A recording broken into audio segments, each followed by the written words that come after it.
Buenas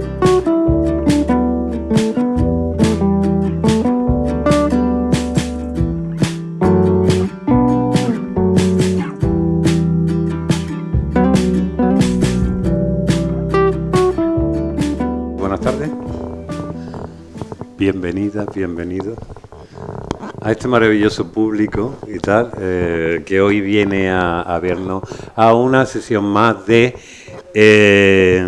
El Tercer Piso, que bueno, ya no lo voy a contar. Bueno, El Tercer Piso sí, lo voy a contar porque como el tercer piso no solo es la tercera planta de Proteo, sino es también el nombre del espacio y del proyecto que hacemos, un proyecto cultural en torno a los libros, a la escritura, a la lectura, dentro de la librería Proteo y dentro de su tercera planta. Creo además que el tercer piso, ¿fuiste tú quien me dijiste que se llamara el tercer piso? Es posible, ¿no? Recuerdo una Te pregunté. Bueno, él es Bruno, como ya sabéis todos, Bruno Galindo, amigo, compañero, escritor, periodista, hermano, en las dos últimas décadas largas, desde que por primera vez lo conocí personalmente y lo invité al anterior proyecto, que uno de los anteriores proyectos que hacía, La Música Contada, porque lo seguía escribiendo en los medios de comunicación y representaba todo aquello que a mí me gustaba hacer y que él hacía mejor que nadie. En aquel momento Bruno era básicamente periodista cultural, pero ya publicaba libros. De hecho, tenía un libro que había editado que se llamaba Vasos Comunicantes, cómo y para qué escribir canciones, que era el primo hermano de aquella cosa del espíritu de la música contada. Desde que Bruno vino aquí, pues nos hermanamos y hemos compartido muchas cosas, incluso hasta casa. Hoy hemos estado en la casa en la que Bruno y yo hemos sido solteros, convivientes durante una serie de años de manera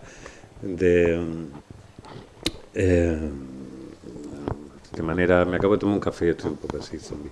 No sé de qué manera, bueno, sí. Intermitente, gracias, Paloma.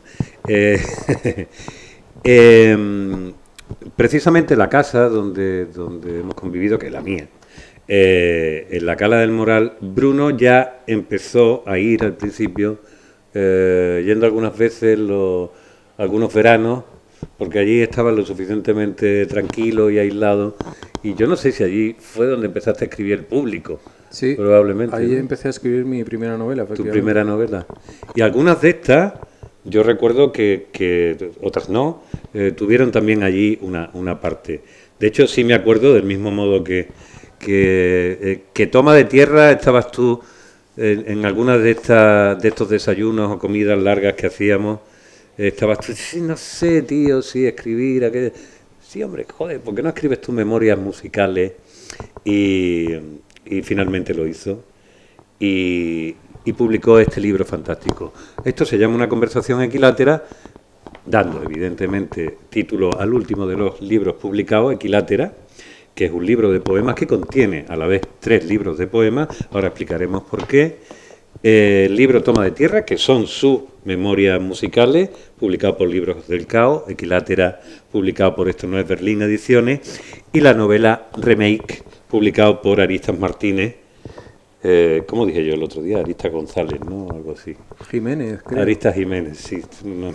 Creo que les pasa bastante. Sí, ¿no? Ahí está el señor Jiménez, el de la esquinilla. Y una novela, un libro de poemas, un libro de memorias musicales. Evidentemente, entre los 3 forman una unidad, forman un triángulo. No sé si equilátero o no, pero vamos a empezar por el final, que es el último que ha publicado, que le da título a esta charla que tenemos. Cuéntanos un poco, ¿qué es Equilátera? Equilátera reúne 3 libros. Sí.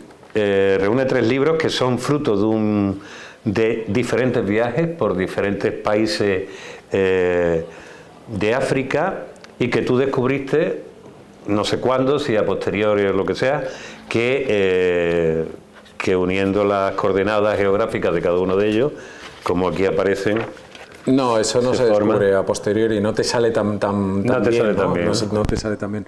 Bueno, primero déjame agradecer al público que está aquí, también que está viendo a través de una pantallita en algún momento del tiempo esta charla. Pues gracias por la atención y gracias también al Tercer Piso, que es un lugar que tenía muchas ganas de conocer, ¿no? De mi librería favorita, mi ciudad favorita. Así que muy feliz de estar aquí. Y bueno, hablando de Equilátera, pues es un proyecto poético que nace a partir de un poema visual, que es un triángulo en un mapa, ¿no? Son 3 viajes hechos ya hace algunos años que corresponden, bueno, que forman este dibujillo que vemos aquí. Entonces el primer poemario está escrito está escrito en su totalidad en Etiopía y está escrito en el lugar de retiro de Arthur Rimbaud, el conocido y desconocido lugar llamado Harer, y es un sitio muy interesante, muy enigmático. Es una ciudad que está en medio del desierto, es una ciudad rodeada por una muralla, completamente rodeada, con 6 grandes puertas que se cierran cada tarde porque vienen las hienas, y si las hienas entran en la ciudad pues es una escabechina. Entonces es ese lugar tan extraño. Por eso las hienas también tienen un papel en ese primer libro, que cuando fue publicado originalmente se llamaba Lunas y Hienas, ¿no? ¿Que este viaje está hecho en qué años? ¿Desde cuándo estamos hablando? Ese es el 2001, el siguiente es 2002 y el siguiente es 2003. El de 2002 es la otra parte del triángulo, y es un África bien distinta. Es el África del Golfo de Guinea, es la cuna del vudú, la cuenca del río Níger, es Ghana, Togo, Benín, Costa de Marfil, Nigeria, es ese mundo. Y bueno, pues el relato poético que hay ahí es bien diferente, es otra poética completamente diferente, son poemas mucho más cortos. Y bueno, y se cuenta esa otra historia. Y entonces el tercer lugar está, a diferencia del primero y del segundo, está calculado, está hecho a partir de un cálculo matemático, de una bisectriz, para ver cuál sería el lugar al que debería ir exactamente para hacer ese triángulo. O sea, ya el tercero lo eliges un poco para que te salga el triángulo. Digamos. No lo elijo, lo calculo, lo y calcula. donde caiga, pues ahí me propongo ir, ¿no? Y ese lugar al que me toca ir es en medio del desierto de Namibia. Hay una cosa que tú eres un gran viajero. De hecho, quería empezar esto con... Él nació en un barco de nombre extranjero. No nació en el barco y me ha corregido, él nació en Buenos Aires. Pero la madre se puso casi de parto la noche antes en un barco que se llamaba Julius César. O sea que estábamos casi a punto de remedar la historia de tatuaje. Pero lo que desde luego Bruno ha sido y sigue siendo es un gran nómada que tiene la capacidad de crear hogares allá donde va, y que es un viajero de verdad, no de estos contemporáneos de fin de semana todo organizado. Normalmente tú, aparte de viajar por gusto, siempre has buscado en algún momento determinado algún tipo de relación profesional. Oye, que voy a ir a tal sitio porque voy a hacer una entrevista a fulanito. Entonces aprovecho, hago ya y genero. ¿Había alguna historia alrededor de estos viajes, alguna posibilidad de un reportaje paralelo, o eso tú lo hacías a posteriori? En este caso no, en este caso estos viajes exclusivamente fueron para hacer este proyecto. Okay. No, después este proyecto generó otros viajes diferentes, pero no tuvieron su explotación periodística, digamos, ¿no? ¿Y tú ya conocías África antes, el África negra, antes de estos viajes? Algunos sitios los conocía, otros no. Conocía el sur de África, pero esos otros territorios, Etiopía y Golfo de Guinea, no los conocía. No. Hoy me hablaba de que esto de alguna manera se relaciona con un concepto que ahora empieza a estar de moda y que tú tenías claro que tiene que ver con la psicogeografía. ¿Qué son esto de la psicogeografía? Sí, bueno, pues de alguna manera es buscarle un significado psicológico al recorrido que tú vas haciendo, ¿no? Es una práctica que pusieron en funcionamiento los situacionistas en tiempos del 68, pero es algo que yo creo que se dejó de hablar y se ha vuelto a hablar un poco en los últimos años. Yo creo que un poco alrededor del trabajo de Ian Sinclair, en España de La Felguera, de los trabajos de la editorial de La Felguera, de Servando Rocha, digamos, ¿cómo se llama este tipo? El de V de Vendetta, el Alan Moore. Alan Moore, sí. Bueno, ahí hay toda una escuela, digamos, de buscarle como un significado psicológico o hasta psíquico, digamos, a ciertos recorridos que uno hace, ¿no? Entonces, bueno, yo ya te digo, lo concebí como un poema visual, tan sencillo como un triángulo en el mapa, pero luego, después de hacerlo, pues me he dado cuenta que había ciertas explicaciones que han venido después, ¿no? Que creo que eso es algo que pasa constantemente cuando escribimos algo, pues al terminarlo, incluso mucho tiempo después, es que entendemos un poco qué es lo que hemos hecho. Uno descubre cuáles son esos mensajes ocultos. Sí, o rellenas tu propia línea de puntos, ¿no? Y dices, anda, pues este era el dibujo que yo tenía en la cabeza o esto es lo que quería hacer. Hay una parte que tú ves aquí como que ahora te voy a pedir que leas algunos poemas, porque otra de las cosas en la que Bruno es un magnífico maestro, todo lo que tiene que ver con la oralidad, y ha trabajado con el spoken word durante muchísimos años, ha grabado algunos discos. En los últimos años ya, en la fiebre del podcast, que estábamos recordando que él comenzó ya, de alguna manera, se anticipó al estar al cargo de la radio del estado mental, la famosa publicación que creo que ha sido un referente, y estamos hablando toda la gente que apareció allí. Bruno era uno de los del triunvirato que dirigía aquello. Ahora mismo está haciendo un par de podcasts, más otros que tiene encargados, que yo recomiendo vivamente, que están patrocinados ambos por la Fundación Juan Marc. Uno es La Biblioteca de Julio, que son una serie de podcasts sobre libros que hay en la Biblioteca de Julio Cortázar, que tiene la Fundación Juan Marc, y otro se llama Sin Salabín, relacionado con los libros de magia, que también tienen una gran colección allí.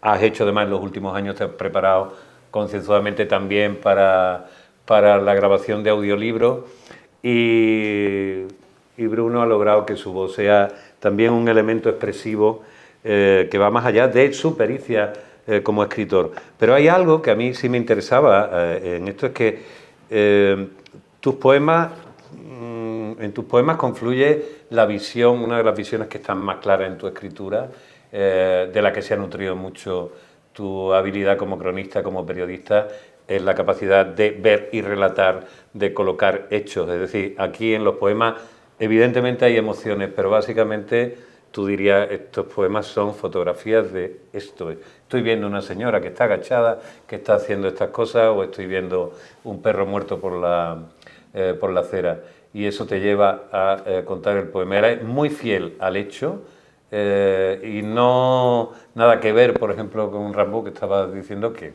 básicamente casi todo lo que escribía Rimbaud en un principio sucedía básicamente en sus proyecciones emocionales, no tanto en las realidades, ¿no? Sí, bueno, no sé, yo creo que la escritura y la literatura son fundamentalmente actos de observación y de escucha, ¿no? Entonces creo que es natural que así sea. Por otro lado, creo que no solo yo, sino que todos vivimos un poco en una sociedad cada vez más audiovisual, en la cual es cada vez más normal y más patente, digamos, que escribimos a partir de imágenes, o por lo menos a mí me pasa, no diré que todo el mundo le pasa, ¿no? Pero bueno, a mí me pasa. Y luego no sé si también tiene algún efecto el hecho de que mi profesión sea el periodismo, entonces pues tal vez eso me hace, digamos, ir como en busca de historias, y una pequeña historia puede ser esa persona que se agacha a recoger no sé qué, y entonces en ese momento ocurre algo, ¿no? Así sea, no sé, así estés viendo incluso algo que no está ocurriendo así sea un malentendido, ¿no? Entonces, no lo sé. Por cierto, me estabas hablando de Rimbaud, y me gustaría contar una cosa que está en el libro, que es un malentendido muy divertido, y es que en la escritura del primero de estos libros, Claro, tú llegas a este lugar llamado Jarer, que está muy a trasmano, y bueno, pues eres el turista que está por allí. Entonces la gente te viene y dice, bueno, pues voy a estar con este tipo, ¿no? ¿Y qué te pueden contar? Pues te tratan de contar lo que a ti te parezca más interesante, y entonces te cuentan, te hablan de Rimbaud, ¿no? Porque allí vivió Rimbaud y allí está la casa de Rimbaud, que en realidad no es la casa donde él vivía, sino una casa que el Ministerio de Cultura de Francia ha financiado, que la casa más bonita de la ciudad. Ahí estuvo Pues Rimbaud. ahí fue. Esta es la Como casa. aquí la casa natal de Picasso. Así. Estamos. Bueno, pues una cosa así. Entonces, claro, la gente pues te lleva y venga, te voy a llevar a la casa Rimbaud. Y tú ya la has visto, pero dices, bueno, venga, va, pues vámonos para allá, ¿no?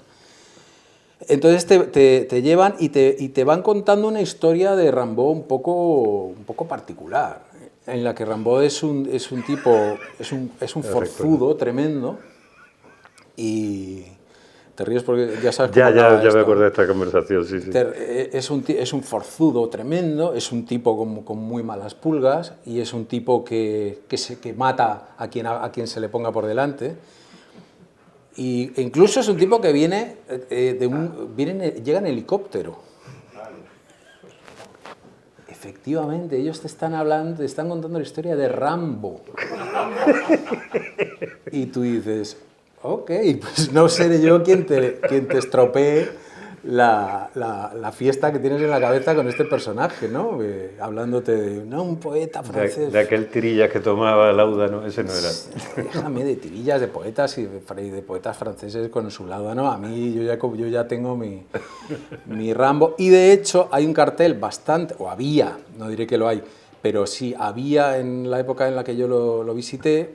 Claro, había mucha flecha de Rambo House por allí, y varios de esos Rambos estaban escritos como el personaje de Stallone, ¿no? Entonces, bueno, creo que cuando viajamos muchas veces vamos buscando el malentendido, en realidad, ¿no? Porque es mucho más interesante muchas veces el malentendido, que es nuestra propia visión de la realidad, que pues, lo que esa realidad tiene más o menos preparada para nosotros, turistas. Sin embargo, tú te llamas turista y una de las cosas que más siempre me han llamado la atención, tal vez porque eres viajado de verdad y no viajado de solapilla, y tienes esa habilidad de escuchar, que doy fe. O sea, no se puede ser amigo de alguien como yo que no para de hablar si no se tiene una cierta capacidad de escucha, sin caer aburrido o de los nervios. Es que muchas veces cuando vemos a cronistas del mundo occidental irse a los lugares por donde tú has pasado, básicamente lo que tenemos, y no es que esté mal, pero deja de ser interesante, es el choque de cultura de tu propia sociedad pequeñita, yendo a un lugar donde dices, ay, mira aquí, bailan la cumbia y se ponen un sombrero en la cabeza, simplemente en comparación con lo que tú conoces. Sin embargo, tu mirada es completamente distinta.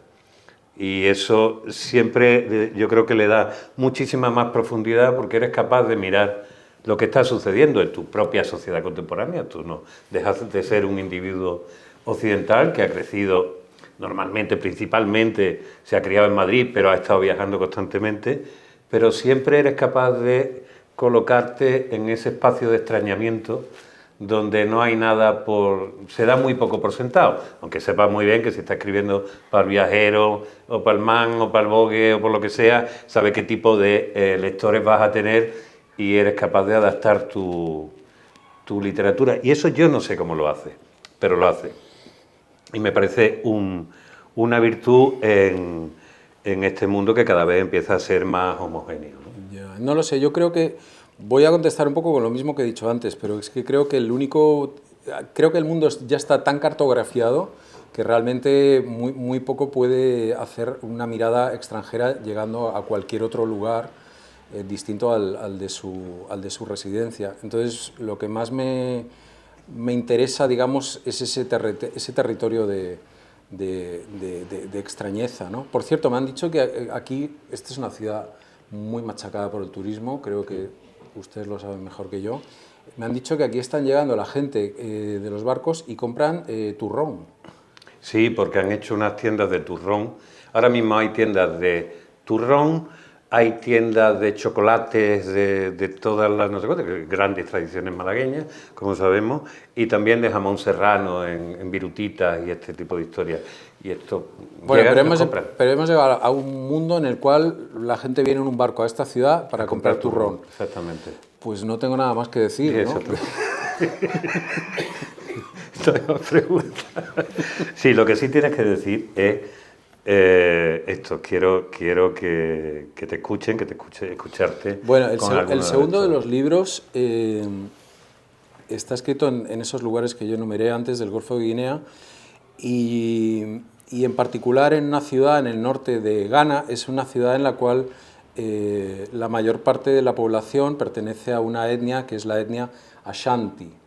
Y yo estuve allí pasando un tiempo con los Ashanti y lo que hice fue una malinterpretación deliberada del pueblo Ashanti, convirtiéndolos en una especie de sociedad secreta afrotaoísta, que es una religión que allí no existe, que es esa interpretación sincrética del Tao por los africanos, y me inventé en esta clave poética que los Ashanti eran este otro pueblo que estaba en mi cabeza, ¿no?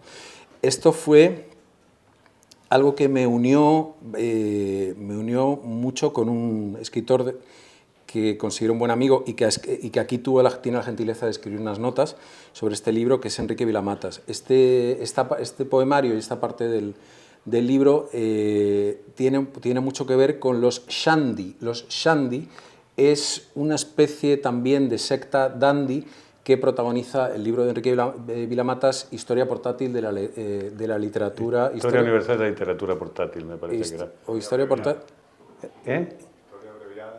Historia abreviada de la literatura portátil. No, está la palabra portátil, sí. Porque él además dice, Bruno es el escritor portátil por excelencia, y eso es un guiño privado y a la vez dice público más que cosas, está haciendo. Dice que es uno de los mejores escritores que hay, pero Bruno, como es, no lo ha dicho.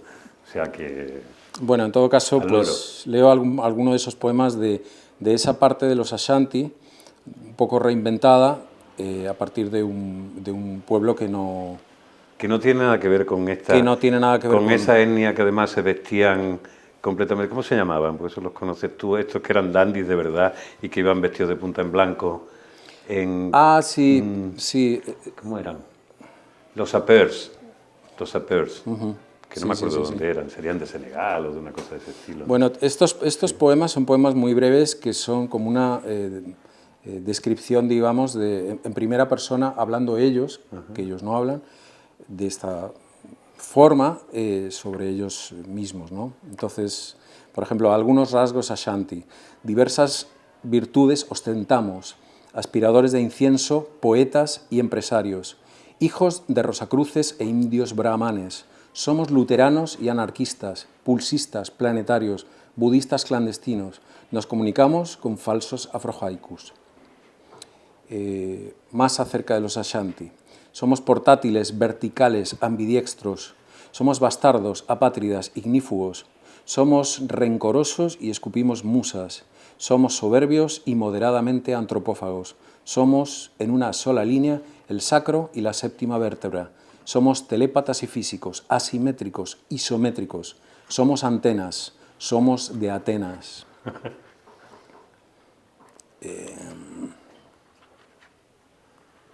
Utiliza mucho la forma haiku, el afrohaiku, además sí, juegas con él dentro de... un formato inventado para la ocasión es el afrohaiku, que es supuestamente el formato oral a través del cual se comunican entre sí los Ashanti, ¿no? Espero que no me venga a buscar ninguna Ashanti a pedirme cuentas. ¿Hay algún escritor de allí o alguien que conozca de verdad, que haya leído alguno de tus poemas y diga, ¿de qué estás hablando, payaso? Esto no te ha pasado todavía. No me ha pasado, pero me gustaría. Tanto me gustaría que... Que estás por ahí a provocarlo. No, tanto me gustaría que a mí me hubiera encantado que este libro saliera como en los libros de poesía con su traducción.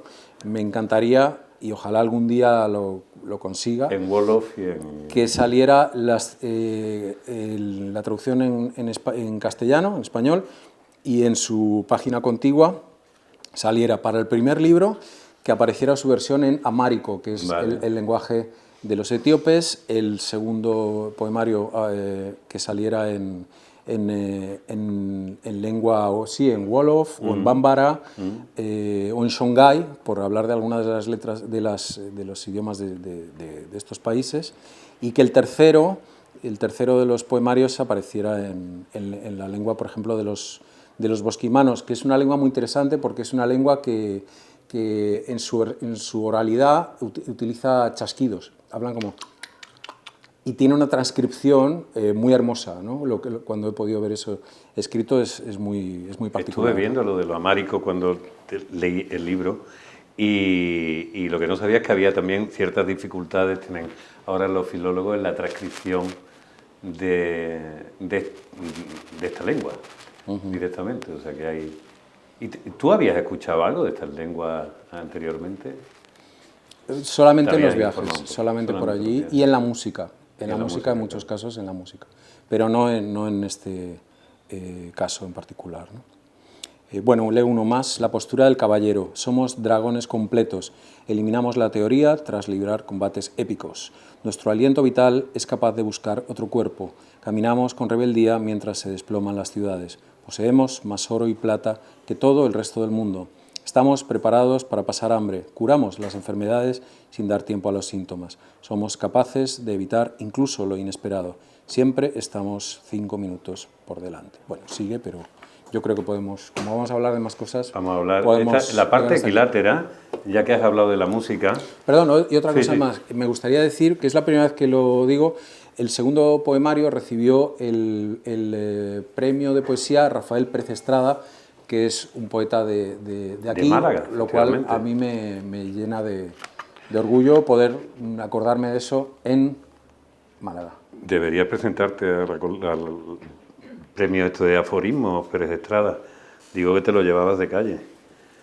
Pues estabas hablando de la música, precisamente, y evidentemente yo, como decía, te conocí y eres muy conocido por toda tu relación como periodista musical. Antes comentabas que entraste muy jovencito, que en los años 80 eras un chavalito, pero que antes de que terminaran los 80 ya estabas trabajando muy niño en la industria discográfica, porque era el chaval que le gusta la música y habla inglés directamente. Entonces eso te puso en contacto con un montón de artistas que para la mayoría de los periodistas eran inalcanzables. Tú podías hacerlo, tú has hablado con la gran nómina de artistas contemporáneos. Yo creo que cuando te conocí estabas muy en la onda precisamente de la nueva música africana, música urbana africana con mezclas de ritmos, etcétera, etcétera. Y curiosamente has hablado también del elemento musical. No sé si es así, recuérdame esto porque Toma de Tierra, que es el siguiente libro del que vamos a hablar, no solo es un libro de andanzas y anécdotas musicales, que las hay muchas y muy variadas y muy jugosas, cualquiera que queráis saber un poco. Carmen, qué bueno. Entonces se va llenando de gente buena, muy buena. Tenemos hoy un dream team de público. Sino que también, básicamente, es toda una reflexión de la evolución, digamos, de la sociedad contemporánea.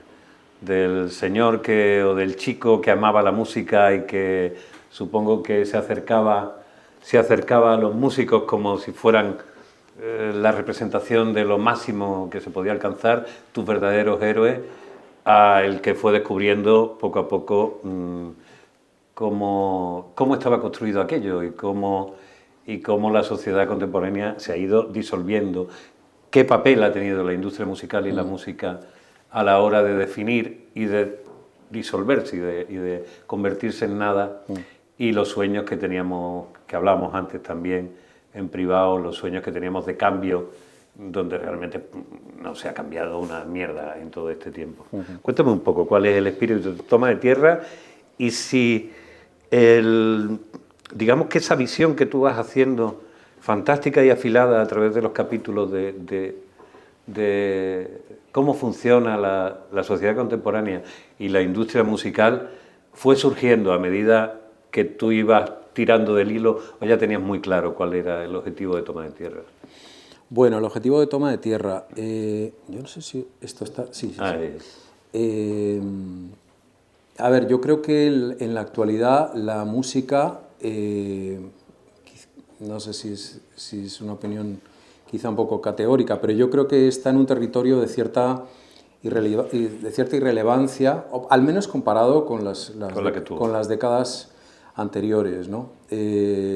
Yo viví una época, creo que varios de los que estamos aquí, tú definitivamente, en la que la música era uno de los asuntos que nos definían a todos. O sea, a ti te gustaría esta música y a ti esta otra y a mí esta otra, pero todos estábamos muy involucrados, muy identificados y era realmente algo muy, muy importante hasta el punto, en fin, en los años 80 que han salido mencionados aquí, era bastante razonable, digamos, llegar a las manos por asuntos musicales y no estaba necesariamente mal, ¿no? Partirte la cara, que un rocker se partiera... En fin, claro. Ha habido historias muy desgraciadas, así que no frivolizaré demasiado con eso, pero sí, digamos que era un tema en el que nos sentíamos todos muy concernidos de alguna manera, ¿no? Entonces, más allá de escribir un libro un poco con mis cosas que para mí han sido importantes en mi relación con la música, que eso sería una de las historias, sí quería que otra de las historias, digamos, fuera qué ha pasado con la música en todos estos tiempos, qué ha pasado colectivamente con la música, ¿no? Desde que nos grabábamos cassettes los unos a los otros hasta que nos compartimos una lista de Spotify en el mejor de los casos, ¿no? Y una tercera historia, digamos, por debajo de todo eso, o por encima, mejor dicho, sería un poco qué ha pasado en el mundo, en qué se ha convertido, digamos, el mundo de dónde venimos y no ya hacia dónde vamos, pero al menos dónde estamos parados, ¿no? Entonces, esos son digamos, los tres, por seguir equilateralmente hablando, los tres asuntos que están en ese libro. Un relato personal en el que, pues sí, efectivamente, hay muchas historias, sucesos y anécdotas que tienen que ver con mi relación con la música, que ha sido profunda a lo largo de, no sé, 30 o 35 años, ¿no? Sobre todo en la prensa, pero también en la industria y finalmente desde un lugar también de escenario como artista. Pero también, digamos, ¿qué ha ocurrido en la industria de la música? Que es un viaje verdaderamente interesante, y pensad también que es la primera industria que ha acometido la digitalización y su consiguiente debacle, ¿no? Digamos, y también su restitución o su pacto, digamos, con su pacto tecnológico y con el nuevo público y con el nuevo mundo en el que la música se inserta, ¿no? Entonces creo que hay un viaje muy interesante que tiene que ver con lo político, con lo tecnológico y con nuestras sociedades, ¿no? Es muy curioso, además, porque si pensamos, decimos, hay dos fórmulas, o sea, digamos, dos manifestaciones, llamémosle culturales, que lo son, y que tienen también que ver con el entretenimiento, contemporáneas que han surgido básicamente, tal como las entendemos, su desarrollo ha tenido que ver con la tecnología. Una es el cine, pero el cine no existía antes del cine, básicamente, si entendemos como protocine, las sombras chinescas en el fondo de una caverna y esas cosas, ¿vale? Compramos cine como animal de compañía, pero la música existió desde siempre. Y sin embargo, cuando se empiezan a conseguir las primeras grabaciones, primero ¿cómo se llama? En cilindros de cera, ¿sí? Después en los primeros microsurcos, etcétera, etcétera, el vinilo, todo eso ha evolucionado en función de la tecnología, no digamos ya la existencia de la radio, hasta la llegada del Spotify. Sin embargo, básicamente, y eso también nos terminará enlazando con tu última novela, que tiene mucho que ver con la memoria. No hace mucho leía, y alguna vez seguramente lo habré reflexionado aquí, cómo en esta sociedad donde hemos perdido casi el vínculo con nuestra memoria, el vínculo emocional, que significa esto tengo que recordarlo, pensamos que antes, bueno, pues no se escuchaba música, porque no había manera, simplemente se cantaba, pero existían también los éxitos, existían los goliardos que iban de un lugar a otro y que iban de pronto a un pueblo, iban una vez al año a llegar estos que unos conocían con las canciones de moda que habían creado, y entonces tú tenías para escucharlo las 2 horas que se tirasen repitiendo las 4 o 5 canciones que ellos sabían. Y eso era suficiente para que la gente lo agarrara y lo modificara. Ahora mismo, una de las cosas que sucede es que básicamente casi todos los soportes que tienen que ver con la digitalización, el efecto secundario que hemos tenido en muy poco tiempo es que se disuelven. O sea, que se pierden en el aire. Es decir, que hemos creado una tecnología que básicamente vuelve al principio. Es decir, o te quedas en la memoria con esto o no sabes realmente qué sucedió. Tú que has venido de la música y que has visto cómo es esto y cómo ha ido evolucionando, hoy te preguntaba, es decir, ¿qué es lo que ahora mismo más te puede interesar? ¿Crees que están existiendo gente dentro del mundo de la música que está abriendo unos caminos todavía no abierto? La industria ya está muy mapeada, demasiado mapeada para encontrar referencias, o todo es, como al final terminaremos todo es remake de lo ya anteriormente existente. Ya, a ver, yo creo que la industria sí que está bastante trillada, pero quizá por primera vez en mucho tiempo los propios artistas o los individuos o la gente que está creando música está muy por delante, ¿no? Una cosa muy notable que hay en la industria de hoy es que los artistas ya no acuden a una compañía de discos para que la compañía trace su carrera y le eche una mano, sino que, en algunos casos sí ocurre así, pero los artistas normalmente que hacen carrera ya llegan con un trabajo hecho y a la discográfica le hablan de tú a tú y le dan la oportunidad, digamos, de ir un poco a medias, ¿no? Eso es lo que si te fijas en las carreras de, no sé, de Rosalía o de Tangana, por poner 2 ejemplos muy fáciles de entender, pues es básicamente lo que han hecho, ¿no? Entonces, no sé, creo que la industria está en un lugar bastante anodino, muy poco sorprendente, muy poco estimulante, en primer lugar, para la propia industria, pero sí creo que los artistas van a seguir, digamos, encontrando el qué y el cómo y el por dónde, ¿no?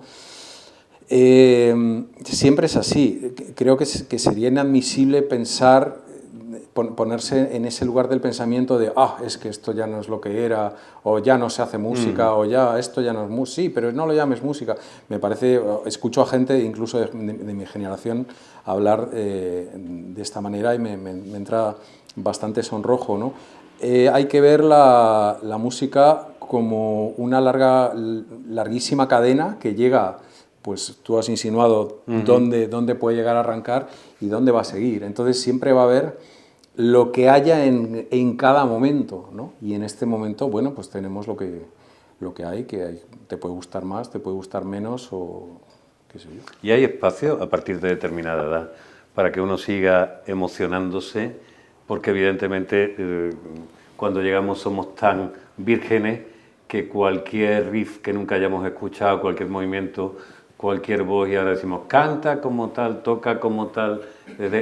Muchas de estas reflexiones tú utilizas en el arranque de Remake precisamente para describir la sociedad contemporánea con esta maravillosa, no sabemos si sátira o qué. No puedo decir eso y luego decirte que no, porque yo mismo lo digo. Entonces sí creo que hay un desencanto, pero creo que es un desencanto generacional.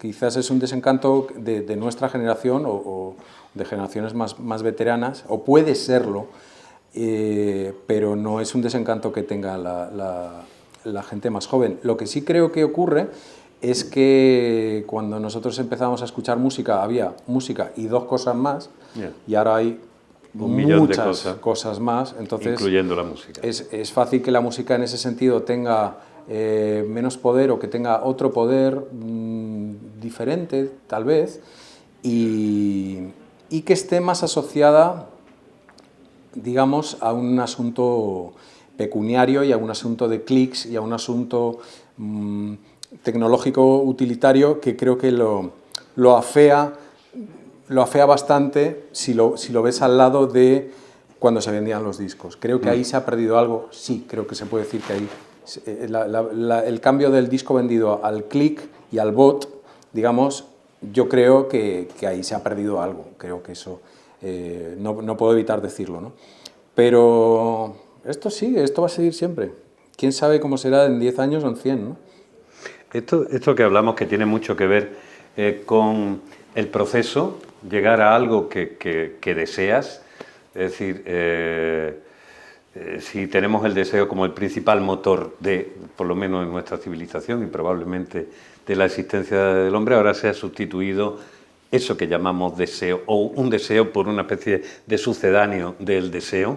Todo es un sucedáneo del chocolate, sucedáneo de la leche, sucedáneo de los azúcares naturales, y en el deseo es lo mismo, es decir, en la necesidad de alcanzar el beneficio, la notoriedad o la visualización, el proceso que antes nos hacía desear, aguantar, generar una distancia entre el tiempo, entre tus posibilidades, entre el dinero que raramente podías conseguir para alcanzar, comprar un disco o comprarte una entrada de algo que iba una vez al año a un pueblo que estaba muy lejos. Ahora tú haces simplemente clic, aquel deseo que se satisface inmediatamente, que no deja que crezca, evidentemente tiene un nivel de satisfacción bastante escaso. Decías tú, aparecía en una parte de Toma de Tierra, que en una conversación con Charly García recordaba que básicamente uno va a volver siempre a las canciones que generaron, que le tocaron el corazón en su juventud. En ese sentido, ¿cuáles serían las canciones que te tocaron a ti el corazón en tu juventud? Pues yo creo que, bueno, primero por finiquitar una idea que lanzas en el prolegómeno a la pregunta, sí creo que claro, que hay la hiperaccesibilidad de cualquier cosa va en contra del deseo que nos suscita, ¿no? Creo que eso tiene poco remedio, ¿no?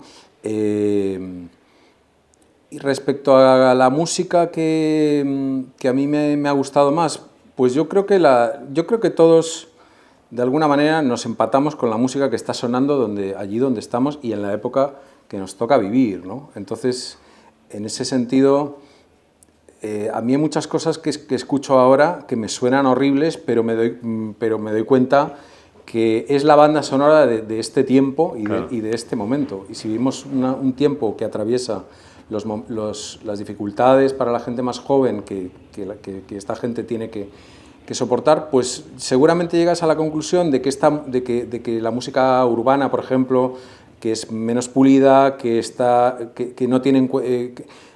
que no cumple con los parámetros de la alta fidelidad, digamos, de la que nosotros Estamos venimos. refiriendo trap, reggaetón, etcétera. Sí, etcétera. es normal Actual, que esa música tenga ese sonido, sí, esas cualidades muchas veces un poco feístas, porque, pues chicos, que esta es la época, ¿no? Entonces yo creo que la música contemporánea es y no hablo de la música clásica, sino de la música de la contemporaneidad, es la música que nos toca vivir y en la que nos toca, en la que anidamos y en la que vivimos, ¿no? Entonces, la que yo escuchaba, pues la que había. A ver, como yo tengo ciertos orígenes latinoamericanos, pues en mi casa había algo de música brasileña y había algo de música argentina que se añadía, digamos, a la música de la transición que había cuando yo era pequeño, de Libertad sin ira, Habla Pueblo Habla, lo que hubiera en la televisión, los que tú eras de los cantautores. pocos que sí conocía y escuchaba en su tiempo y contemporáneamente a los Charly García, que nosotros aquí nos enteramos que existían Charly García, Soda Stereo, mucho tiempo después, quiero decir, que no formaban parte de... Sí, pero yo también me enteré mucho tiempo después. Vale. Yo no escuché a Charly García cuando Charly García estaba haciendo música, sino que lo escuché cuando él ya tenía una larga, una carrera de 20 años a lo mejor, ¿no? Sí. Entonces, es que aquí no estaba disponible, y no había ninguna radio que pusiera esa música, y esos discos, que eran discos y cassettes, no llegaban porque no se editaban aquí, ni se importaban, ni estaban a la venta, ¿no? Entonces yo tardé mucho en saber del rock latinoamericano y de cierta música latinoamericana, con la excepción del folclore y de las cosas que habían llegado pues un poco a través de mi familia, ¿no? Que explicabas también tú que uno de tus primeros recuerdos es estar escuchando en el coche de tu padre el famoso disco de Vinicius de Moraes, María Betaña, Toquiño... Sí, ese es el primer disco que yo recuerdo, haber escuchado como disco y saber y se acaba una canción y sé cuál viene ahora, y se acaba esa y sé cuál viene ahora, que fíjate qué cosa tan tonta, pero eso ya no es así, porque no hay viene ahora. No hay viene ahora porque hemos vuelto a las canciones hechas individualmente, cosa que por cierto es muy interesante, porque también es como se hacía en los años 60, los Beatles o la Motown, digamos, era así, sacaban un disco, un single, y tenían una cara A y una cara B, y luego sacaban otro, y cuando tenían muchos, pues venga, esto ya es un LP, pues salía el LP con una foto y un título. ¡Hala! Siguiente cosa, ¿no? Entonces, bueno, pues así escuchaba la música. Yo, mucha radio, era la época de los radiocassettes y tenía siempre un cassette puesto con el rec y la pausa para cuando sonaba la canción que te gustaba rápidamente soltar la pausa y te grababas tu canción, y te jodía mucho cuando el locutor hablaba encima y te la machacaba, ¿no? Entonces, bueno, pues sí, amigos, soy del 68, ¿qué puedo hacer? Ahora que lo estás diciendo, el otro día recordaba, porque murió esta semana Carlos Tena, como sabéis, y yo quería recordarlo un momentito, porque Carlos Tena fue uno de los responsables de que existiera la música contada, porque fue la primera persona que de alguna manera validó aquella idea. Y dice, Carlos, ¿esto qué? Digo, esto es la hostia, coño, esto es la puta madre, vamos a ir para adelante. Y él fue el que ayudó a abrir las primeras puertas. Ya después, como Carlos era un llanero solitario, pues se iba en su caballo y había dejado el pueblo tranquilo y se va a otras historias. Entonces recordarlo, y también recordarlo porque en esa labor de cazador así con el rec, esperando en uno de los programas de radio que tenía Carlos, recuerdo que fue la primera vez que yo escuché a Kiko Veneno cantando, que entonces no era Kiko Veneno, era Veneno, cantando.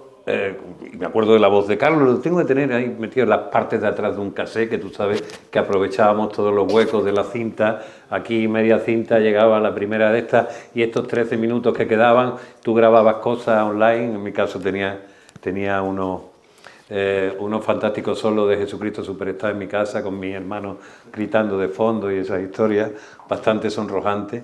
Y la primera vez que yo escucho un San José de Arimatea con la voz de Carlos, entonces esa idea también de la voz que nos guiaba, que estaba muy presente en el caso de la música contada, porque pertenece a mi generación, los grandes padres de la patria, los grandes conductores. Tú, que ya has vivido otra época, pero que has sido un gran conocer y una persona que ha ido señalando por aquí y por allá, mi pregunta es, por un lado, para ti como persona que disfruta la música, conocer todo el entorno, conocer a los autores, saber cómo funciona la industria musical, saber que al terminar esa historia llegan allí y se meten la cabeza en un plato de cocaína de 2 kilos, verles que al contrario se derrumban, vienen abajo, y verles una debilidad que desconocía, conocer todo ese elemento que tú conoces bastante bien, has descubierto, te mejora, empeora la experiencia, lo lleva a otro lugar, y después crees que para el público, tú como lector, porque tú habrás sido antes el chaval que has querido entregarte cosas de tu... ¿Crees que la música debe defenderse sola o realmente todo ese conocimiento de alrededor añade un elemento especial? A ver, yo creo que indudablemente el conocimiento de cualquier gremio artístico y creativo desde dentro supone una cierta pérdida de inocencia, ¿no? O no cierta, sino una clara pérdida de inocencia. Lo mismo me valdría para la escritura. Si hablamos de, escribir, yo cuando escribo me siento genial, bueno, pues métete en el mundo de los premios y de los editores y de los agentes, a ver si lo sigues viendo con esa inocencia o te empiezan a salir un poco de callo y bueno, pues vale, ya vivo de esto, pero hay algo que he perdido, digamos, de por qué yo quise dedicarme a esto. Con la música pasa lo mismo, creo yo, ¿no? Antes hablabas de Kiko Veneno. Yo en una charla con Kiko en la que yo le estaba preguntando cómo él componía, cómo trabajaba, cómo hacía las canciones, y me acuerdo que me dijo una frase que me parece muy acertada, que él me decía, ay, qué bonito es no saber, qué bonito es no saber, ¿no? Entonces, pues creo que es una respuesta también adecuada a la pregunta, ¿no? Qué bonito es no saber, pero... Bueno, finalmente nos hemos dedicado a lo que nos hemos dedicado y seguramente lo volveríamos a hacer. Así que es así. ¿Te parece leer alguna parte Sí. del toma? Elige. A ver.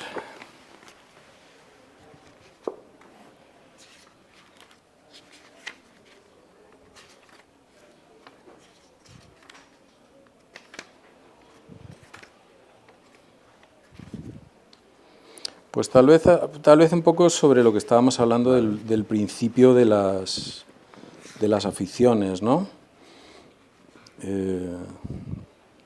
Mi amigo Isaac tiene un tocadiscos. Voy a su casa a disfrutar de ese artefacto fascinante. Lo exploramos por los 4 costados, como 2 pequeños simios que descubren el fuego. Toqueteamos los botones, desenroscamos el contrapeso, cambiamos el selector de velocidades mientras suena el disco. De la parte posterior del aparato sobresale un cable que no está conectado a nada, la toma de tierra. Pero el tocadiscos funciona igual. ¿Para qué está entonces? Tiene también un accesorio automático que, colocado encima del eje giratorio del plato, va dejando caer un single cada vez que se acaba el anterior. La aguja salta un poco con el golpetazo de cada nuevo vinilo, pero nada que no se arregle poniendo una moneda de 1 peseta encima de la cápsula. Acabo de echarme 100 años de 100 años de golpe.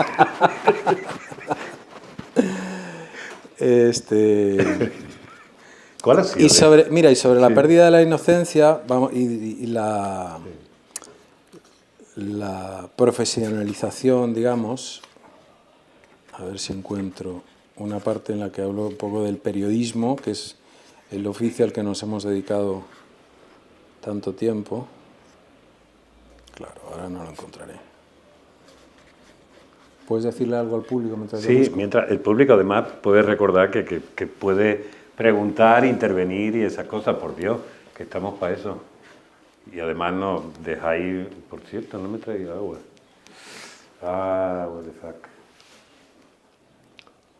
fuck. Iba a pedir a alguien del público si tenía bien traerme un vasito de agua, creo que ella sabe quién estoy hablando.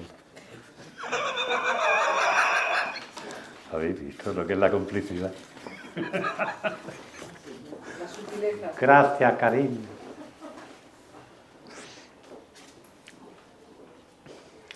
Y de todas las gente a las que has entrevistado, eso te lo habrán preguntado 1.000.000 de veces, decir, hostia, ¿quién tuviste más sensación de decir, estoy ante mito y medio? Porque has estado con muchos gigantescos mitos de la música. Sí, pues, hombre, los grandes nombres, David Bowie, Prince, no sé, U2, John Lee Hooker. Y uno que te sorprendiera especialmente pensando, decir, estoy ante Dios y Dios parece humano.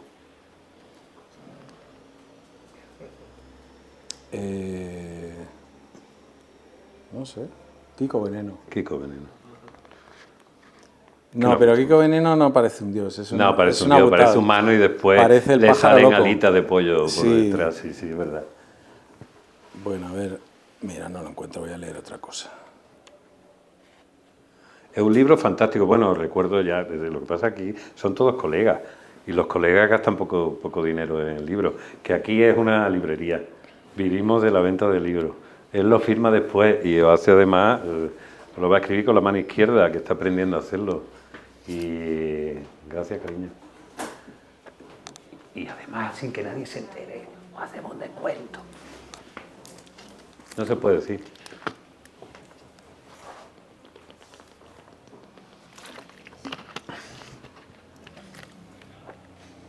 Este silencio, cuando podcastrinemos, esto no se permite. Es que se nos ha ocurrido un título de podcast muy bueno, Podcastinación, que es como, haría el podcast, pero... Pero no. Y entonces llegamos a decir, vamos a hacer un podcast.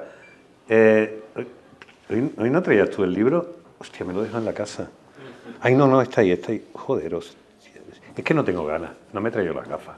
Y entonces nos tiramos así como una hora hablando de un libro del que no hablamos directamente. Podcastrinamos.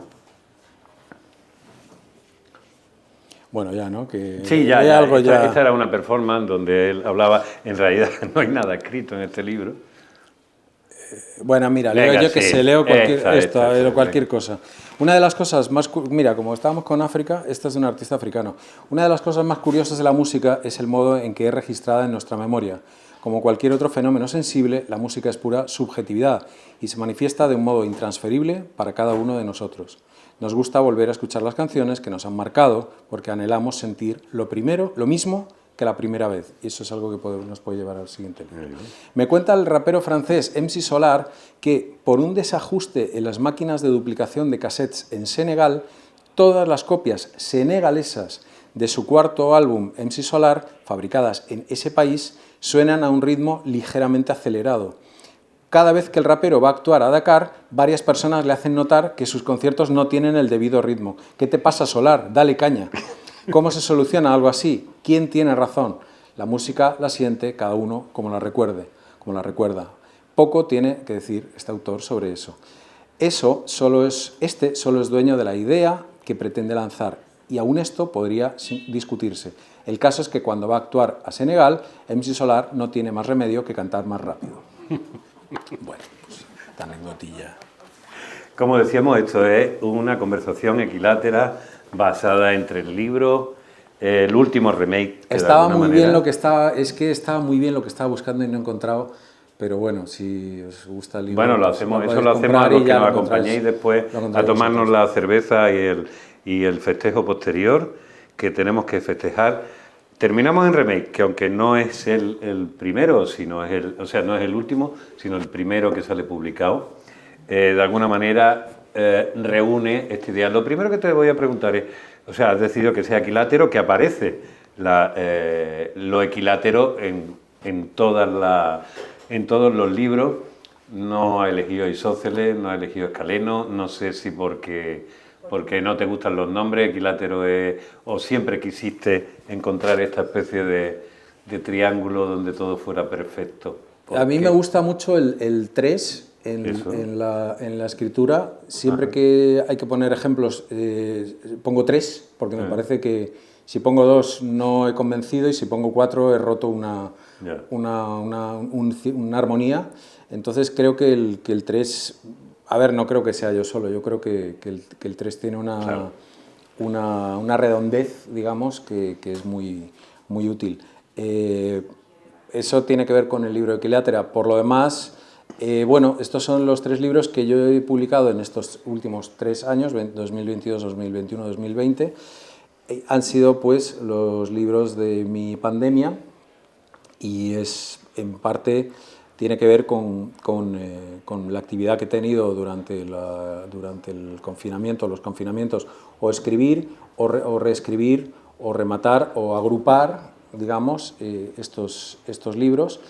Y libros, bueno, que por otro lado, pues también, por lo menos un par de los que están en la mesa, yo trabajé en esta ciudad, por eso también me hace feliz, digamos, estar hoy aquí con estos libros, ¿no? Remake que podemos contar simplemente para no reventarle la historia a cada uno, lo que ya propio cuenta la novela. Estamos en una época donde se plantea la posibilidad, es decir, la relación ya que existe con la memoria y la emoción y la relación con los recuerdos, lleva a la gente de alguna manera a crear eventos personales, a repetir eventos personales de la misma manera que se recrean pues batallas o eventos históricos en algunos lugares. Toda esa especie de distopía llena también de sentido del humor se ha convertido en algo más profético de lo que parece. Las primeras páginas de la novela, cuando vas presentando a los dramáticos personajes, ya hacen un análisis exacto del mundo en el que estamos viviendo, en el que ya se estaba viviendo. La verdad es que sí. De hecho, el libro transcurre entre diciembre de 2019 y enero de 2020. La tesis es, el futuro tiene mala pinta, el presente regular. Entonces, ¿qué nos queda? Nos queda el pasado. Entonces, lo que plantea la novela, por supuesto como una ficción, pero como una ficción no ajena a la realidad, es que nuestras sociedades de alguna manera están muy marcadas y hasta obsesionadas con el pasado, con los eventos del pasado, con lo que fue, con lo que hubo, con lo que se tenía, y finalmente con lo que éramos, ¿no? Entonces, esto se traduce en que, bueno, cosas que en realidad ya estábamos viviendo y que creo que cada vez vivimos más, ¿no? Toda la cultura del aniversario. Yo creo que vivimos en una cultura del aniversario constante, ¿no? Constantemente estamos celebrando, conmemorando, recordando que hoy hace 15 años que pasó tal cosa o tal otra. Por cierto, he mirado y hoy es ¿Qué celebramos hoy? Hoy celebramos la conmemoración de la fundación de Roma. Bien. Sí. Julio César, que fue el sitio donde yo decidí que ibas a nacer, pero no naciste en Buenos Aires. Y alguna cosa más. Hoy es creo que el 8º aniversario de la muerte de Prince. Hoy es el cumpleaños de Iggy Pop. Bien. Y hay un santoral que no recuerdo. Pero bueno, aparte de esta anécdota, sí pienso que estamos constantemente, y esto se nota mucho entre quienes somos usuarios de las redes sociales, que vivimos siempre recordando, hoy hace 23 años que, o hace 10 años, o hace 50, que pasó esto, o que pasó... De hecho, recuerdas en un momento que uno de los... no sé si eso es un dato real o es algo que te sacas de la manga, que uno de los usos más celebrados, el mayor uso que se hace de Facebook, es tal día como hoy. Sí, directamente, ¿no? Sí, incluso, bueno, no solo Facebook, ya Instagram y, en Instagram también, y creo que en el resto de las redes, ¿no? Efectivamente, claro. Entonces, dentro de esa tesis que tiene la novela, del mismo modo que veníamos de las recreaciones históricas, en muchos casos en fiestas religiosas, en fiestas de los pueblos, y en otros casos, pues estos simpáticos jubilados que son fanáticos de la batalla de Waterloo y se la saben perfectamente y se van a recrearla al monte no sé cuál, que son cosas que ocurren. Bueno, pues la parte de inventiva del libro es que, como tú has dicho antes, pasamos a la recreación de nuestros propios sucesos biográficos, ¿no? Creo que es acertado cuando dices esto ha sido un poco profético, porque cuando llegó la pandemia y de alguna manera vimos cancelado nuestro futuro, recordaremos que eso se potenció, eso se elevó a la enésima potencia, el rollo de decir, bueno, yo no puedo, no sé qué va a pasar, no sé qué va a venir, pero hace un año me estaba comiendo esta paella en Alicante, mira la foto de la paella, ¿no? O hace 10 años que fui, hace X tiempo que hice determinada cosa, ¿no? Entonces, eso se eleva a distopía en el libro y del mismo modo que estos simpáticos jubilados recrean la batalla de Waterloo, pues tenemos personajes que recrean sucesos personales y sucesos de su propia biografía, pues un poco para, como decía en la grabación de las cassettes, para volver a sentir, para ver si podríamos volver a sentir e incluso si podríamos arreglar cosas que hicimos de determinada manera con la experiencia que el tiempo nos ha dado, si recreando esa situación podría de alguna manera sanar y suturar ese recuerdo imperfecto y convertirlo en otra cosa mejor, ¿no? Esto, evidentemente, si entraras dentro de un género, entraría en el género de ciencia ficción.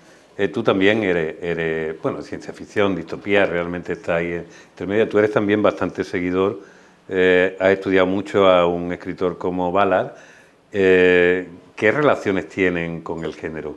Porque nosotros somos también hijos probablemente de los grandes, de la época de los grandes autores del género, Bradbury, Asimov, Ballard. Sí, pues no te diré que soy un gran lector de ciencia ficción, no mucho en realidad, pero sí de Ballard. Ballard es uno de mis autores favoritos y no lo consideraría ciencia ficción, fíjate, lo consideraría una especie de, no sé, de ficción contemporánea, como la realidad con un par de vueltas enfermizas encima. Lo que ahora llamamos distopía directamente, ¿no? Sí, o lo que llamamos... Donde no tiene que haber una tecnología por supuesto, determinada. distopía, y seguramente pues también cuando él escribió obras como Crash, o como La exhibición de atrocidades, o La isla de asfalto, pues estaba haciendo una ficción especulativa que podía verse como ciencia ficción, pero bueno, que un par de décadas, digamos, las ha situado en un territorio no tan especulativo, ¿no? Y no tan fantástico. Cuando hablan de ti, porque lo dicen todas las personas y no unos cualquiera, cuando hablan de tus libros, una de las cosas que mucha gente señala es ¿y esto por qué no se me había ocurrido a mí antes? Es decir, esa parte que tiene, yo lo sé porque te conozco bastante y hemos disfrutado bastante con el ingenio instantáneo e inmediato. Esto está lleno, como casi todos tus escritos, hay un elemento donde a ti no te gusta nunca transitar por lo ya trillado, siendo como eres un gran lector y un conocedor, supongo que se te pone complicado. Ahora, por ejemplo, que aquí una de las cosas que descubro desde que he venido a este espacio de los libros es que hay mucha gente que ha descubierto de pronto pues, que le gusta escribir y que no han pasado por la cosa de haber leído lo suficiente para darse cuenta que eso ya estaba escrito mucho antes y mucho mejor de lo que pretenden. Lo digo porque a ti, tú te lo pones difícil para encontrar tu hueco, ser fiel a esa originalidad y encontrar unas cosas que sí, pero lo acabas encontrando, ¿no? Bueno, no sé si lo encuentro o no, gracias, ojalá que sí, pero yo creo que la originalidad es un imperativo. La originalidad es un imperativo teniendo en cuenta, digamos, que todo está escrito a la vez. Las dos cosas claro. suceden un poco a la vez, ¿no? Lo que está pasando, yo estoy hablando mucho con escritores, amigos y escritoras últimamente y veo que anda todo el mundo por la ciencia ficción, la fantasía o la ficción especulativa. Y la conclusión, digamos, es que ya está todo, ya está la realidad, ya está el presente tan escrito y lo que sucede tan rápido y te alcanza tan rápido que ya tienes que ir, ya no vale con ir 5 minutos por delante, tienes que ir, no sé, por 5 años por delante, por lo menos, intentarlo, ¿no? Entonces, supongo que eso te obliga, digamos, a buscar materiales en lugares nuevos, ¿no? Y no sé, me he perdido un poco, no sé si te está Bueno, no importa, nos vamos a perder, pero sí querría que leyese algún fragmento de... Bueno, ya sabes que hasta que dé con el que me gusta... Hasta que des con el que te gusta, vamos a tirarnos ahí un rato. Bueno, pues este libro... Podemos hacer un bingo aquí directamente. Este libro es más cortito, mira, aquí mismo, por ejemplo, aquel tiempo. Los primeros años del siglo XXI nadie quería aún recordarlos, y eso que se produjeron acontecimientos de enorme relieve, importantes señales en el calendario a partir de las cuales, bajo epígrafes como ¿dónde te tocó el 11S? ¿Cómo viviste la crisis? ¿Emigraste? Los medios de comunicación y la publicidad se empeñaban en construir relatos empáticos. Pronto se abriría el teórico ciclo de las 2 décadas que invitan al revival. Pero el arranque del milenio, tan belicoso y desalentador, no invitaba a rememorar aquellos años. Lo peor había pasado, lo mejor también. La macroeconomía había hecho pedazos el sueño colectivo. El creciente deterioro social había desembocado en un limbo de decepción. La resignada disolución de los movimientos de protesta había generado una rutina de rezongues que ya nadie escuchaba. Toda alternativa política se revelaba manifiestamente inoperante. El presente era un artefacto muerto, un espacio de atrofia, una catástrofe sorda. Cualquier cosa parecía haber sido mejor antes, cuando no faltaba el trabajo, los metros cuadrados no eran el problema y las nuevas tecnologías dejaban ciertos huecos a la improvisación. Quizá por todo esto, porque el futuro no invitaba al optimismo, importaba más lo retrospectivo que lo contemporáneo. Tal vez por eso se vivía prestando atención a lo que se tuvo, a lo que hubo, a lo que fue. En la desigual competencia de lo antiguo contra lo actual, lo más llamativo de la vida parecía estar en el material de archivo.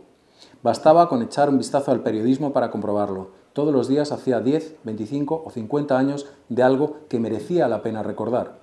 Los medios perseguían tan impacientemente los aniversarios que a veces se recordaban estos sucesos antes de que su celebración alcanzara los números redondos. Entonces, hacía 19 años que, o tal día como hoy, pero hace 23 años, había ocurrido aquella cosa tan digna de ser evocada. A veces se volvían a publicar antiguos reportajes en los que reporteros ya retirados, muchos de ellos cronistas de la transición democrática, periodo del que se había vuelto a hablar con categoría de actualidad, recordaban cómo vivieron los sucesos y los convirtieron en crónica. A modo de facsímiles digitales circulaban las portadas más recordadas y se invitaba a los lectores de los periódicos a la lectura de sus artículos magistrales, todos ellos del siglo pasado. En televisión, todos los canales generalistas tenían programas que, con títulos como ¿Dónde estabas tú? ¿Recuerdas? O La máquina del tiempo, apelaban a la memoria histórica y colectiva. Las muertes de grandes personalidades del siglo XX actuaban como el gran elemento de cohesión, el mágico momento en que todos nos poníamos de acuerdo en lo mismo, siempre se iba un ser irreemplazable, alguien que fue el mejor en lo suyo. Esta añoranza general, que parecía velar un intento de restauración de un tiempo anterior, se ponía especialmente de manifiesto en las redes sociales. En paralelo, esta emoción por la desaparición de los ídolos, cualquier personaje novedoso era necesariamente comparado con alguien y presentado como su versión renovada. El nuevo tal, la nueva cual. De nada ni nadie se reclamaba originalidad. ¿Cuáles eran las canciones del momento? No era fácil saberlo. Los talent shows y las emisoras de radio se habían quedado en el repertorio del último cuarto del siglo XX, cuyos éxitos comerciales habían alcanzado categoría de canon. Las discográficas lanzaban a sus jóvenes estrellas, pero en realidad sobrevivían rentabilizando sus fondos de catálogo en las distintas plataformas y se capitalizaban lanzando aparatosas ediciones aniversario de discos históricos. Estos eran escenificados en vivo por las cada vez más numerosas bandas tributo. El rock era un tanatorio. La publicidad impulsaba o aprovechaba estas reminiscencias para representarlas recurriendo a entornos gráficos que reflejaban la pátina antigua. Algunas marcas deportivas relanzaban sus líneas clásicas en torno a eslóganes publicitarios como «Recuerda tus hazañas» o «Revive tus récords». Bancos y aseguradoras recurrían a la imagen de clientes satisfechos y familias felices pasados por filtros generadores del glitch característico del vídeo VHS de los años 80, con lemas como «Protegemos tu legado». Los pulsos y tonos de móvil de los 90 se habían vuelto a utilizar. Incluso habían vuelto a la circulación aplicaciones descatalogadas. En esta celebración de tecnologías obsoletas, una compañía californiana había anunciado la reactivación del servicio de web hosting GeoCities. Bono, el cantante de U2, había comprado CompuServe, una empresa tecnológica cuya actividad había decaído hacía un par de décadas y que se había llegado a considerar el primer Internet. En Francia, el novelista Frédéric Beigbeder había hecho lo propio con el recordado Minitel. En distintos territorios, el público geek había revalorizado el teletexto. Hacían furor sitios de internet como wherewere.you.info, iamnostalgic.com o dejavu.net, donde los usuarios se buscaban en función de su mismo año de nacimiento.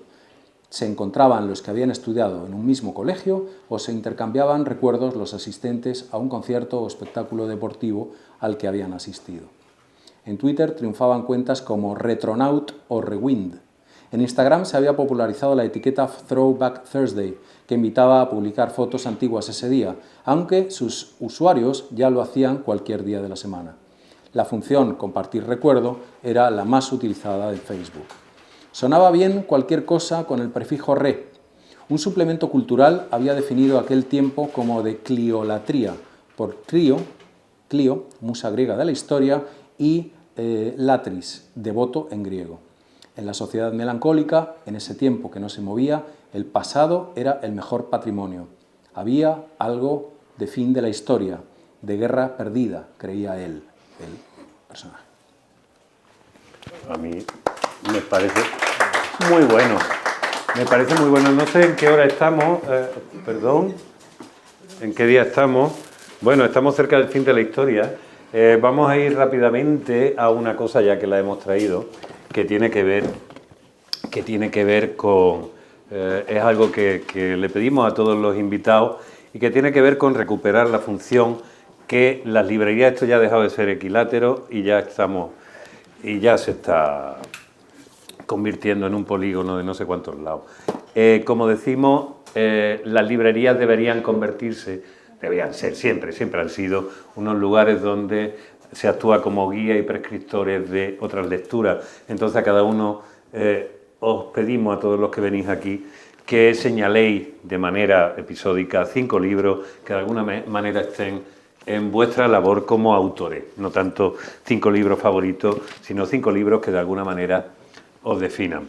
Vamos a empezar por el libro que no hemos podido encontrar porque ya está bastante descatalogado, El emperador, de Richard Kapuscinski. ¿Por qué ha elegido este libro? Bueno, como veníamos hablando de Equilátera, el viaje africano, este libro es un libro magnífico de Kapuscinski sobre Haile Selassie, último emperador de Etiopía, y es un libro escrito como crónica periodística en la que Kapuscinski va a Etiopía. El emperador ha sido ya borrado del mapa, ya se lo han cargado, y entonces Kapuscinski va hablando con los lacayos y con personas que trabajaban para el emperador, y bueno, pues es absolutamente increíble las historias que cuentan, ¿no? Este es uno de los libros que a mí me trajo ganas de ir a Etiopía, y a ese libro le debo eso, y a ese autor con quien tuve la suerte de cartearme y de tener una pequeñita relación, y que estuvo a punto de hacerme el prólogo de un libro de viajes por Corea del Norte y Corea del Sur, que no me pudo hacer porque estaba muy enfermo. Pues Kapuscinski es un autor que ha sido de cabecera para mí y al que sigo teniendo un gran recuerdo y respeto. Y debería ser para cualquiera que quiera llamarse periodista en algún momento. ¿Fogville? Fogville es uno de mis autores favoritos. Es un autor que era un autor argentino, murió hace unos 10 años aproximadamente. Era un tipo muy interesante, un tipo muy indomable, un tipo que siempre estaba a la contra, y era un tipo que trabajaba en publicidad, y eso sin duda le sirvió enormemente en su obra para aportarle, imprimirle algo que a mí me interesa mucho de su obra y que yo trato también de tener presente en mi obra de novela, que es la mirada sociológica. Para mí Fogville es el gran observador del rebaño humano que somos, y es un tipo absolutamente brillante, sagaz y, como digo, un gran observador, y a mí esa impronta sociológica de Fogville me interesa y trato de tenerla en mis novelas que considero observaciones de lo contemporáneo. No es que la novela deba serlo, pero para mí lo es, ¿no?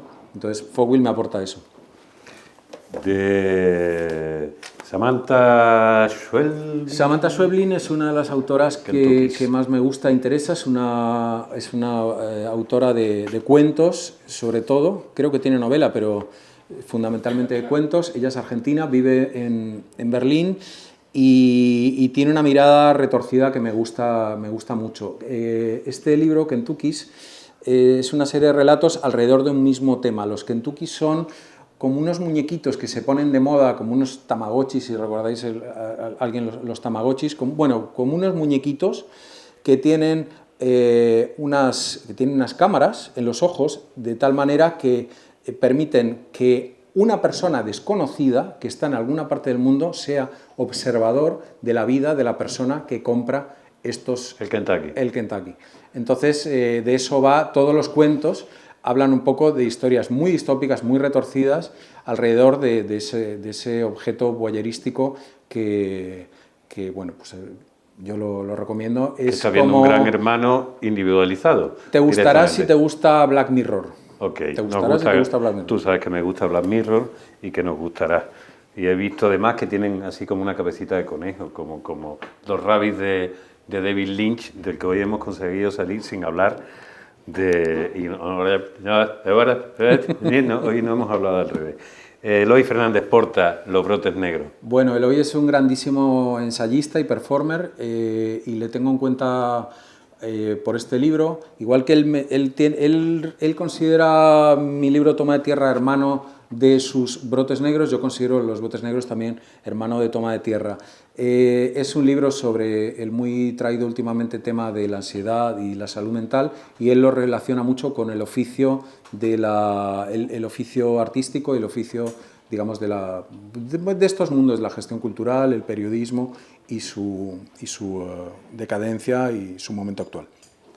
Y por último, Úrsula K. Le Guin, sobre la escritura, la lectura y la imaginación. Úrsula K. Le Guin es una autora de ese territorio del que estaba hablando, como de ficción especulativa, ciencia ficción, que llevo leyendo unos pocos años, que me resulta muy, muy estimulante y muy importante.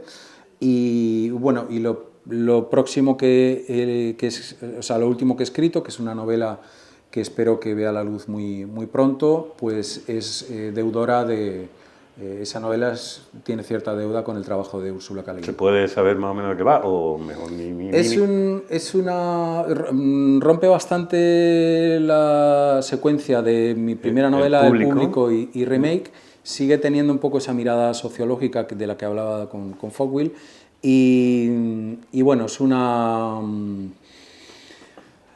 especulación sobre el transhumanismo y, bueno, dejémoslo ahí. Transhumanismo. Tú eres consciente de que eres buen escritor, ¿no? Pues yo soy consciente de que me esfuerzo muchísimo por hacer algo que, dentro de las miles de cosas que las personas pueden hacer, pues que pueda llamar a su puerta y ser una oferta interesante para que alguien lo lea. Eso es el único intento que yo tengo. Pues simplemente invitándole a que lean a Bruno Galindo y que ahora dentro de un ratito se tomen una cerveza con él.